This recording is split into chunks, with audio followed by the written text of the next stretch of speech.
Hello, আসসালামু আলাইকুম guys. সবাই কেমন আছেন? আশা করি ভালো আছেন। আলহামদুলিল্লাহ আমি ভালো আছি। তো আজকে আমরা চলে এসেছি সৌদি আরবের সবচেয়ে বড় মার্কেট নেস্টু 23। এটা অবস্থিত সৌদি আরব রিয়াদ জেদিদ সানাইয়া। তো আমি গুটি গুটি পায়ে চলে যাইতেছি নেস্টের ভিতরে। আপনারা সবাই আমার সাথেই থাকুন। তো আপনারা সবাই দেখতেই থাকুন। আমি গুটি গুটি পায়ে চলে যাইতেছি নেস্টের ভিতরে। চলেন দেখা যাক আজকে কি কিনা যায়। যেইটার অফার পাবো সেইটাই কিনে নিয়ে আসবো আজকে। তো চলেন নেক্সটের ভিতরে ঢুকে যাক, দেখতে থাকুন কি কিনতে পারি।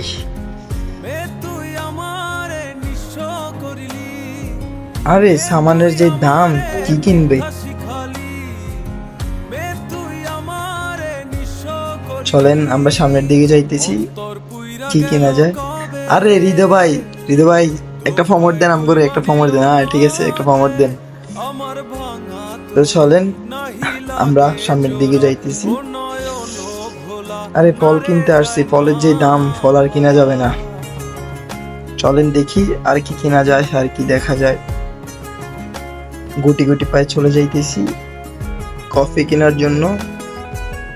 এখন এখানে এসে দেখি চকলেটের দাম কেমন। আর এই চকলেটের যে দাম আর কিনুন লাগবে না। এখানে আসার পর কফি দেখতে পাইছি, গোল্ডেন কফি। একটা কফি নিয়ে নিছি, আর দেখি কি কিনা যায়।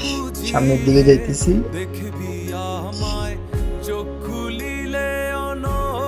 এখনো কোনো কিছু কিনতে পারি নাই, এখনো কোনো কিছু পছন্দ হয় নাই।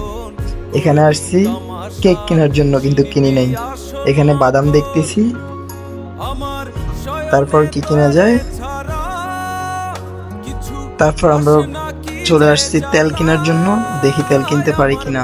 হ্যাঁ 5 লিটার নিয়ে নিছি। তো চলেন সামনে যাওয়া যাক, আর কি কিনতে পারি দেখেন। এখানে আসছি কিন্তু এখানে কোনো কিছুই পছন্দ হয়নি, তাই চলে যাইতেছি লিকুইড দুধ কেনার জন্য। দুধ পছন্দ হয়েছে, কিনা যায়। তো এখানে আসছি আলু কেনার জন্য, এখানে আলু নিতেছি। তো আলু নেওয়া শেষ হলে আমরা অন্যদিকে যাব, অন্য কিছু কেনার চেষ্টা করব, দেখি কি কেনা যায়। আর নেস্টের ভিতরে ঢুকলেই পুরো মন শান্তি হয়ে যায়, যে সুন্দর ভিউ। তো আমাদের আলু নেওয়া শেষ, এখন আলু ওজন দেওয়ার জন্য যাইতেছি। আবারও হৃদয় ভাইয়ের সাথে দেখা হয়ে গেল। এখানে আসছি ডাব কেনার জন্য, ডাবের যে দাম, আর ডাব কেনা হবে না। তো গুটি গুটি পায়ে চলে যাইতেছি। এখানে এসে ড্রাগন ফল দেখতেছি, ড্রাগন ফল সস্তায় আছে, তাই 1 কিলো নিলাম। এখানে চকলেট দেখতেছি, কিন্তু চকলেট পছন্দ হয় নাই, তাই নিই নাই। এখানে আসার পরে মধু দেখছি, এখানে আসার পর ঘড়ি দেখছি। ঘড়ি পছন্দ হয়েছে, তবে আমার তো ওয়াইফ নাই, সো আমি কারে দিব, এই কারণে আর আমি কাপড় ঘড়ি নিই নাই। এখানে আসার পরে এই ঘড়িটা আমার পছন্দ হয়েছে। তো সবাই ভালো থাকবেন, আল্লাহ হাফেজ। আমার ভাঙা তরি নাহি লাগে জোর।